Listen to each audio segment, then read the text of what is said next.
Welcome to Fuel Podcast. I'm your host, Leela Ansart, leadership advisor and certified executive coach.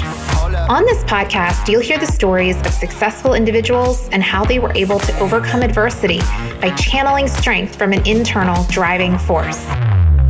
My mission? Shine the light on alternate strategies that can move you from reactive to strategic thinking, from overwhelmed to motivated, and from burnout to balance, so you can move forward and over-deliver on your current goals. Let's dive in. On today's podcast, I have the privilege of speaking with Jennifer Chang, the CEO of Playform, a Khosla-backed tech startup that's applying no-code AI solutions to make it possible for all creative people to create original artwork and join the NFT art movement. Playform is Jennifer's fourth startup. In addition to her startup experience, Jennifer has held roles at KPMG, Disney, and Apple. The accomplishment she says that makes her most proud is hearing her grandmother say she's proud of her life choices. In this conversation, Jennifer explains her view on AI and how it's impacting the ability for all of us to spend more time in our individual zones of genius rather than on the to-do list that we all manage. And even if you don't consider yourself overly creative, you'll find in this episode some refreshing nuggets related to entrepreneurship, how to manage your reaction to failure, and your approach to risk. As Jennifer says, sometimes the only way to see what you're capable of is just to jump in. She also shares her view of failure and why she finds fear of regret so much more powerful than being afraid to fail. Also, how and why she rewards herself for failures. Let's go ahead and dive in. Today, we are diving into an amazing conversation with Jennifer Chang. And I'm super excited to have you share your story, Jennifer, with the audience. Do you go by Jen or Jennifer? Or do you have a preference? I don't have a preference at all. I love to say Jennifer in its full length. Yeah, why not? Everybody shortens it, right? So Jennifer is the CEO of Playform, and she's going to be sharing with us today not only where she is currently in her career journey and her business journey, but also some of the challenges that she's been through in the past. And I think it's quite an interesting story, one that you don't hear all that often. So I'm excited about you being able to share this, Jennifer. Yeah, it's nice to be here. Absolutely. So why don't you start out by kind of telling the listeners who you are, what you're doing currently, talk to them about what you're passionate about, and then we'll see how that leads into your story. Yeah, so I'm Jennifer Chang. I'm the CEO of an AI startup called Playform. And what we do is we make it possible for anyone to create original artwork. With digitization, it just kind of changes the skill set you need in order to create anything. So I've been thinking a lot about kind of like with EDM, for example, electronic music. You had a whole new way of creating music. And if you had a background in music, it would be helpful to go into this direction, but you don't necessarily need it because it's just kind of like a new way of creating music, but it does still have the kind of traditional fundamentals of what is great music. The introduction of AI into art is kind of similar to that. Mm-hmm. What you're able to do is you're able to have the AI kind of do all the busy work, right? Like do the multiple iterations, come up with, other ideas for how you might be able to do something, as well as you can adapt your process by using these digital tools to create something in a different way. But ultimately, what it's really about is having that eye, really understanding what is visually appealing. How do I how do I express myself and tell my story through art? And so, it's just kind of like a new way of art making, and Playform is making it possible for all artists, whether or not you're classically trained, whether or not you can draw or paint, whether or not you can code, to create new digital art through the help of AI. Which is just so inspiring, and it really makes you feel like the sky's the limit in terms of, like you said, you don't have to have that technical background or knowledge. You could have the whole artist side of things and not have to learn all the technical to be able to foray into this area. Now, is that something that you have, Jennifer, or are you transitioning into a new area with this startup? Well, so my background to date has really been around, so I have kind of your traditional MBA background. I did my undergraduate in finance and accounting. I did my MBA focused on entrepreneurship. But in between those, I actually got a Master of Arts in Cultural and Creative Industries. And that was really born out of my personal passions around just like, I've always been, really into reading. I've always been, my mom was an artist. And so like my earliest memories are all like sitting at the kitchen table and drawing and painting. And, I was really into like pastels and stuff like that, which my mom hated because it was so messy.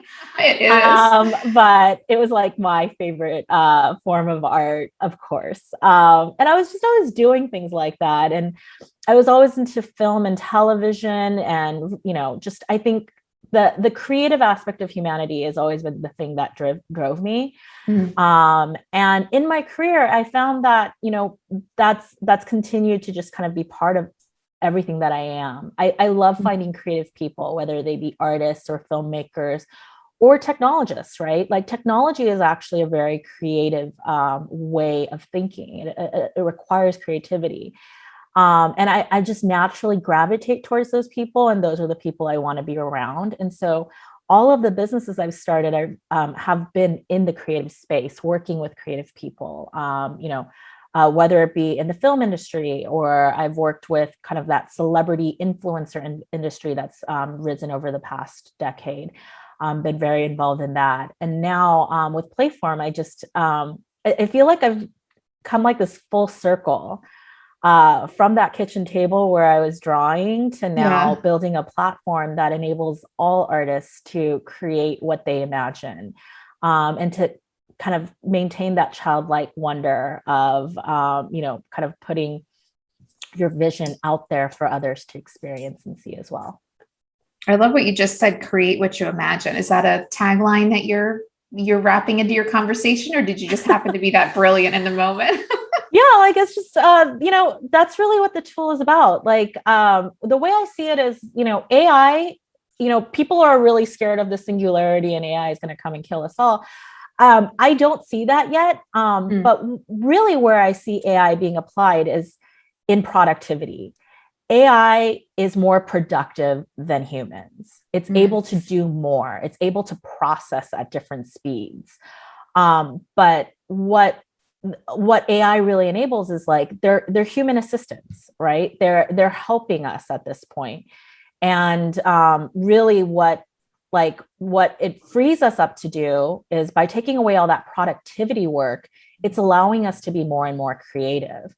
And so like, an artist that's using Playform, for example, they can kind of skip let's paint 10 different versions of this so that we can see what colors look the best. You don't need to do that. The AI can apply 10 different colors to this and show you what's the best. Okay. But ultimately, the AI can't create unless you tell it what to create. It's not going to really be able to come up with something on its own. Or if it can, which actually we do have the technology to do that, what we found was it lacks story. So people weren't as interested in it. When it comes to art, like I think, especially now that we're applying AI to it, we're learning what art is really about, which is it's creative expression. It's about sharing. It's about connection. It's about storytelling. I think with AI taking over more and more of this productivity stuff, we're learning more about what it means to be human. And I think creativity is such a big part of that. Our ability to imagine is such a big part of that. Like there's this book that I reference all the time because I think it's just so applicable to what I talk about. There's a book called Sapiens.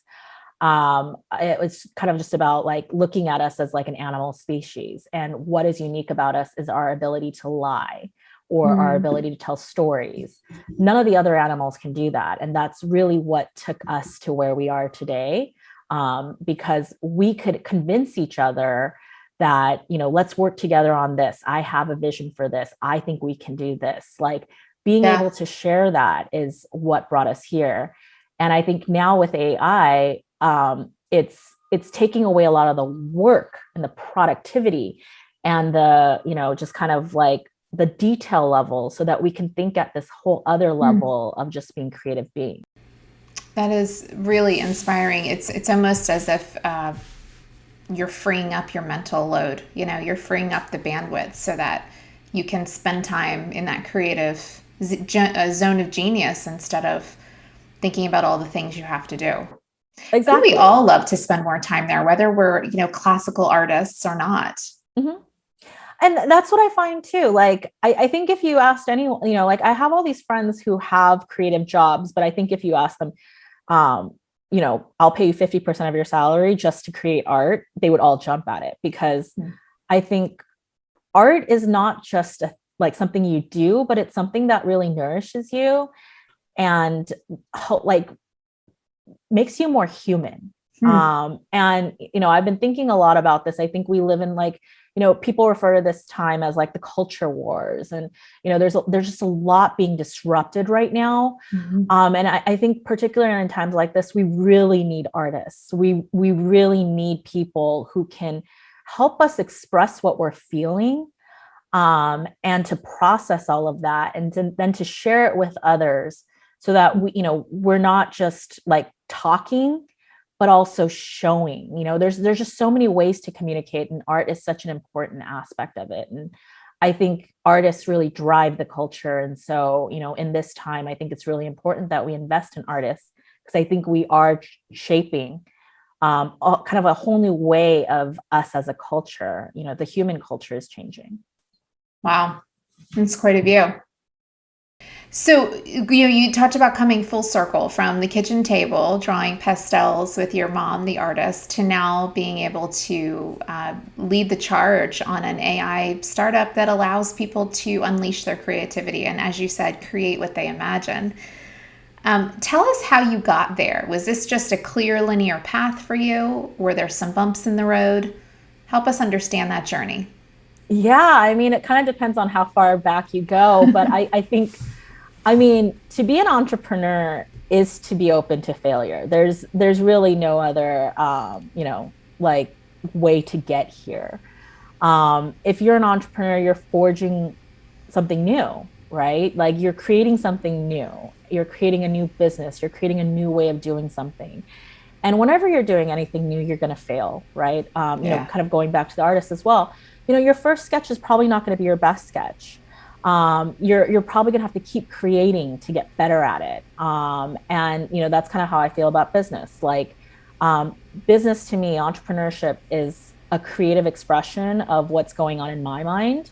The possibilities that I see. And as a creator, like I've had to fail in order to succeed. There just is no other route. I don't think you can shortcut that. If you're gonna create something new, you have to take a risk. And so yeah, my entire journey to date, it's been ups and downs.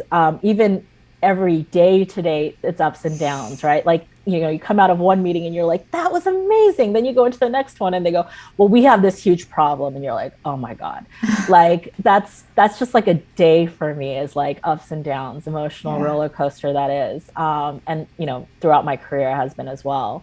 But, I think the key to all of it, like something that I've kind of have as a mantra, is like, there's a saying that, fall down 7 times, get up 8. You just have to basically bounce back more than you fell down. That is the key to success. That's about it. Just getting back up. That's, because as long as you keep getting back up, you can't fail, right? Like as long as you're, someone knocks you down, we'll get back up.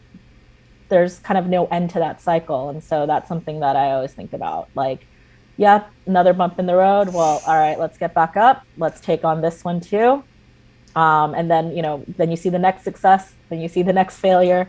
You just keep doing over and over again. Just one more get back up. Yeah. Keep that focus. Get up more. Just on the next. One more time. Yeah. You have to get up one more time, then you got down. Put your knee up one more time and lift yourself and just say it's just one more. It's one more. When we spoke last time, you said to me, when I asked you about your mantra, because you shared quite a few stories, you said, I really just believe you can recover from anything. Yeah. And I think that's in alignment with what you're saying now. It's just about getting back up. But I like the way that you worded it last time, because I think it speaks to that creativity in you and that artist's view of the world, if you could put it that way, to say that you can recover from anything. In other words, no matter what your circumstance looks like, or the failure that you're going to call a failure, that you just experienced, or you dropped a plop of ink on your canvas, you can really recover from anything if you look at it with creativity and with some resilience. So tell us that story, if you don't mind, about your journey working at Disney, and then the steps that you took out of that, and how that landed for you, and part of those stepping stones to get you where you are today. Yeah. So, my journey into startups was very impulsive. As I explained to you before, I didn't really think it through. People are kind of like, oh, how did you end up here? And it's kind of like, I just kind of did one thing after the other and I ended up here. There was no plan. Like, people ask me all the time, what's your 5-year plan, 10-year plan? I'm like, I don't believe in planning ahead, because I don't know what's going to happen. I don't know what the scenario is going to be. I believe in really taking everything one step at a time. And so, just kind of going back to when I started in the startup world, it kind of all started with, I actually started off at KPMG. I started off at this accounting firm, and I just really didn't see a creative outlet for myself there. Creative accounting is considered fraud. So like, just really to be clear. Yeah. And I was there right after the Enron scandal. So so I just felt like I had to do something else. And so I went and got my Master of Arts in Cultural and Creative Industries. I went to London to pursue that degree because I just wanted to be somewhere different. And at the time I figured, oh, if I go to London, they speak English, so I could study there. That's pretty much as far as I took it. And so I ended up coming back to the States and getting an internship at Disney, particularly because I had gone to this program in London, King's College London, with kind of this idea in mind, which was it was 2006 at the time, and I started seeing television go online. And I was thinking, like, this is going to completely change the way we see television. And I wanted to write my thesis on that. So I told the program, I'm going to write my thesis on television and online video back in 2006. YouTube had just started. And so while I was writing that thesis, I also had to look for an internship. And then it turned out, hey, Disney is putting television online. And they heard about what I was doing. So I got in there, and I worked there working on online video and social media strategy, like looking at what could Disney be doing in this space, which led me to work with a lot of different startups. And, so at the time I didn't think about it this way, but if a startup made it to work with Disney, they're probably pretty successful. So I'm looking around, I'm like, all these people are doing startups. This doesn't look that hard. I'm reading on TechCrunch, Mark Zuckerberg's my age, and, he's doing great. And so when an opportunity came around where some guys I didn't know reached out to me on Facebook, and they were looking for another Jennifer Chang and accidentally found me. Oh, wow. And they were like, hey, we're working on this, startup. We're going to make it possible for people to have conversations and engage around video. And I was like, I wrote my thesis on that. And, I'm like, that sounds really cool. I just flew up to Berkeley and I met them. They were all like living in a house. It looked just like HBO Silicon Valley. I kid you not, where all the desks are in the living room. And it was like 5 dudes and me, and we started this company, and we did not know what we were doing. I quit my job at Disney to join this company in 2009, after all the layoffs in the worst economy we've ever had. And and I joined a startup with a bunch of guys who weren't paying me, but I thought, hey, well, if that Mark Zuckerberg guy can do it, why can't I? And so I just kind of jumped in. I have this tendency to kind of like jump into the deep end without really measuring how deep it goes. I tell this to the people who work for me as well. I'm going to throw you in the deep end and I'm going to see if you can swim. Like, don't worry, I'm here as a lifeguard. But the only way to see what you're capable of is just to jump in. And so I did. And, there were some things that I was really good at. Like, I could put together the presentations really well. I had a lot of really good ideas. In regards to building the tech, that was really fun. But then as a result of that failure, I learned everything I didn't know how to do as well, right? Like, and that's what I mean by you can recover from anything, because part of the process of failure is learning what you don't know how to do. Yeah. And so just right there, that's the starting point for recovery. How do I learn these things now? How do I change these things now? So for me, after that failure, my next step was, how do I learn this stuff? And that's ultimately what led me to an MBA. Such a great story. I remember when you shared it with me earlier, you were talking about not everyone, several people around you saying, "What are you doing? You're leaving a good job. You don't have the stability anywhere." And you were just saying, "You know what? No, this is where I'm feeling pulled to go, and I'm going to try it out." And as you said, I can recover from anything. I think the optimism in your personality, in those statements, and the maturity to be able to say in the moment of failure, not what many of us do, which is, "Oh my God, I'm such an idiot," or "What was wrong with me?" or "How could I make these mistakes?" Perhaps you did. Yeah, I would say back in that failure. So this was back in 2009. I would say no. I did jump in. All these people were like, "What are you doing?" I was like, "I don't know. I feel like doing this." This was what was exciting to me. This was, like the other problem with 2009 and the economy we had was the stuff I was working on at work was just not interesting anymore. Prior to that, I got to work on whatever I wanted because there was just so much money. You're at Disney and they're funding this new division.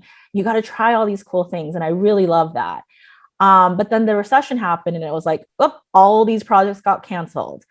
And that's really what led me to start working with the startup, because I just needed an outlet for all my ideas. I needed to be challenged in a way that I didn't feel like was happening at work. So I got into that. As you said, like I followed my gut, I followed my interests. I just kind of did what felt authentic to me. But when I failed, since that was like my first huge failure, that was rough. Like, I mean, at the time, I had been living at home with my mom. She was like, "What did you just do?" And I got sick of her nagging. So I packed up my car and I'm like, "I'm leaving now. I'm an adult. I can leave." But then I discovered you can't rent an apartment. No one will lease to you if you don't have a job, if you don't have steady income. So then I found myself homeless, which I think, a lot of people think of homelessness as like people who live on the streets, but actually a big part of the homelessness situation is just people who can't get a lease, people who are living in their cars, that are living on couches. So like in my case, I spent like a month couch surfing from friend to friend. At one point, I just wanted some time alone. And so I drove out to Las Vegas. Monday through Thursday, you guys, Las Vegas is really cheap. You can check into like a hotel for like 20-30 bucks a night. So I did that and I just like hung out in Vegas Monday through Thursday. Then I got back in my car and like drove up to the Bay Area and like crashed with some friends there. And then ultimately I did figure it out. I got whatever job I could find. It wasn't like going to be my dream career, but I was like, I need to get a job to get an apartment. So I did all of that. And then I did that day job while I worked all night on my second startup. And, just got right back up again. In that time, I also ended up applying to MBA programs, and I got into USC with a full ride, which was much appreciated because I had just blown all my savings on, this whole journey of my first startup. And that's what took me into the MBA program. I, as I mentioned, like, I think I just got so much more out of the MBA program than kind of your average person who had planned to go at this phase of their career. Because while I had never planned to do an MBA, I went into it like with like a list. I knew exactly what I wanted to learn. I needed to figure out what this angel investing thing is and venture capital is, because we try to go out there and raise money. And I found out like, I don't understand this at all. I knew that I needed to learn how to work with a team better, because that was really our downfall. It wasn't that we couldn't build a product. It was that we couldn't figure out how to get along during the hard times. And ultimately a bunch of us gave up. And so I really focused, I really believe that you can recover from anything if you learn from your failure, if you, kind of go through that journey and take some time to reflect, like, why did I fail? What don't I know? And then your recovery is just basically like figuring out how to address that. So in my case, it was really like, going into MBA, I knew exactly what I wanted to learn. And when I got out of there, I feel like, I was just really ready to go on to even more and more startup ventures. Because that first one had been so painful. Like it was such a painful failure. But I think that resilience that I have now comes from having gone through that so early on and having failed so massively. Like any other failure I go through, I'm kind of like, well, I survived that one when I was 25 and didn't have a place to live and had no money, and didn't know anything. I figured it out of that one. If I can figure myself out of that, like what other failure could I not, like, I mean, there's really no failure I feel like I couldn't bounce back from. So I think it's important to fail. It helps build that resilience as well. Like it's just such a big part of the journey. Right. And why not try, right? Why not try and see what comes up? It's funny. I think the psychology of us as humans, and maybe, I mean, this is what I hear from a lot of my clients that I work with. It's certainly not everyone, but we have this strange expectation that going into something, we're going to know what to do. It's like you would never expect a 5-year-old to know how to, drive a car, an average 5-year-old, because why would they? They have no experience. They have no frame of reference. They probably aren't tall enough to reach everything. I mean, there's so many factors. But I know that's a simplistic example, but I think sometimes we get caught up in thinking, I don't want to do that because I don't want to fail. And what if instead we shifted to, I want to do that so I can learn what I don't know. I can learn what I'm good at and what maybe is not my strength. And that's easy to say, obviously, on a nice day when we're just having a conversation, but it's remembering those moments. You said something earlier about you have more of a fear of regret than a fear of failure, which I think is a little bit less common of an approach toward failure. So let's talk about that a little bit. Yeah. So, I realize, like, I do notice that too. I see people are just so scared to fail. But in my case, I feel like I was always driven by this fear of regret. So for me, the scariest thing is to ever look back on my life and go, oh, I could have done that. And that's where I think that attitude really just helped me be very proactive. Like, if you change your mindset from this fear of failure and towards this fear of regret, then you're really going to look at the world differently. So when I was looking at my first startup, should I join this startup? Yes, logically, it wasn't a great idea. The 5 other guys were actually even younger than me. I was 25 and I was the oldest, most experienced person on the team. Not a great idea. But, at the time it was kind of like, well, yes, I could fail. But oh my God, what if they become the next hot thing? I don't want to regret that. Like, what if they become the next Facebook? And I'm going to sit here and kick myself that I didn't chase that opportunity. So that's what really encouraged me to jump, because I was like, well, I rather fail than be that person that goes, oh, yeah, I was invited to be on the founding team of Facebook, but I decided I was going to stay at Harvard, right? I don't want to be that guy. Yeah. And so that's what really, that's something that always drives me. Like I'm always kind of aware of this idea of like, well, I can do this and then I won't fail, but then I won't know what I'm capable of.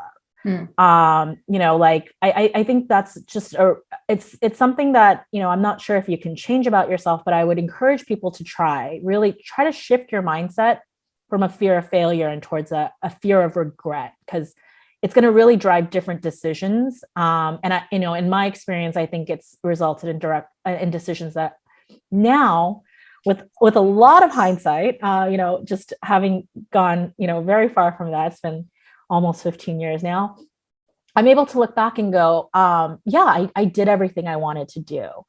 I don't really have any regrets. I did join all the startups where I felt like, oh, I wonder if this could be something. I didn't wait to find out. I just joined. And, I think the results for me have really led me to believe that this is the way you want to think about life, because life is short, and, the regret is a scarier thing to me than the failure.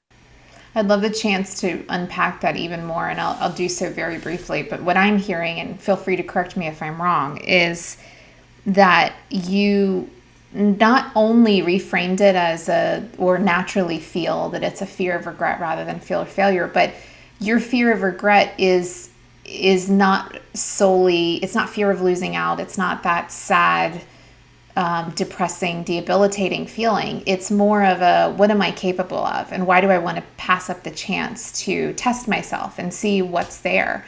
And I think that really depicts courage and self-assuredness. It's in all honesty, it's you leaning into your intuition and trusting yourself. So much of that, I think, gives you the ability to make that statement and it be something that drives you and something that rewards you. And then finally, the other piece that, again, I'm bringing up what you shared in our last conversation was, you said part of what you do is you've kind of retrained your brain. Those are my words, but you've retrained your brain a little bit by rewarding yourself for failure. So tell us a little bit about that as we close today. Yeah. So I believe in rewarding failure, like, personally. So I always kind of give myself like, well, if you fail, you can do this. Like, usually it's a plane ticket.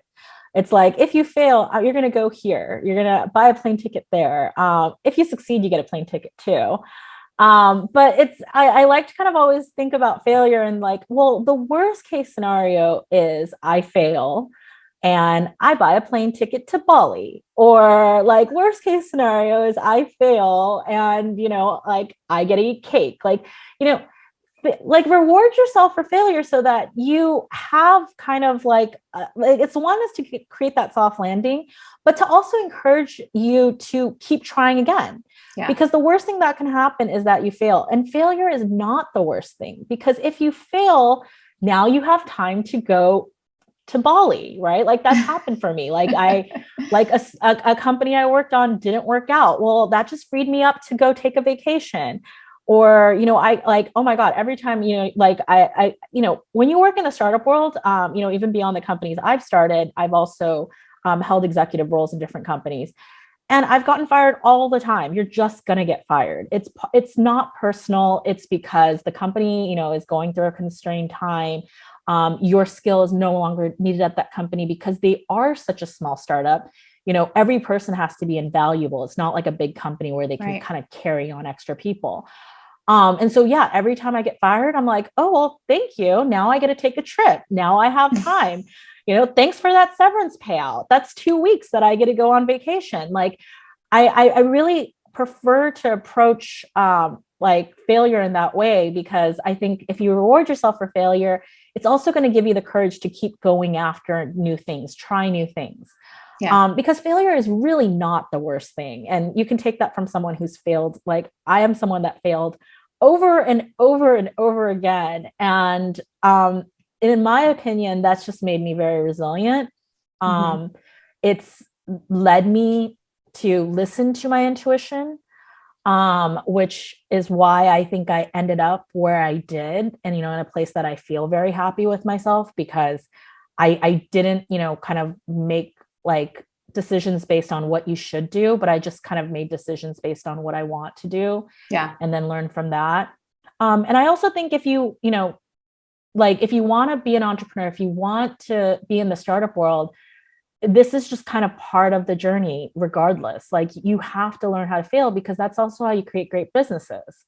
Like, when I start working with a team or anyone in general, this is kind of one of the things I put out there. Like, here's one of the things you need to know about working with me, which is like, don't worry about failing. Like, please don't, because I never want anyone on my team to be scared to try something with the business or bring up an idea because they're worried that it's going to fail or that it's not going to work.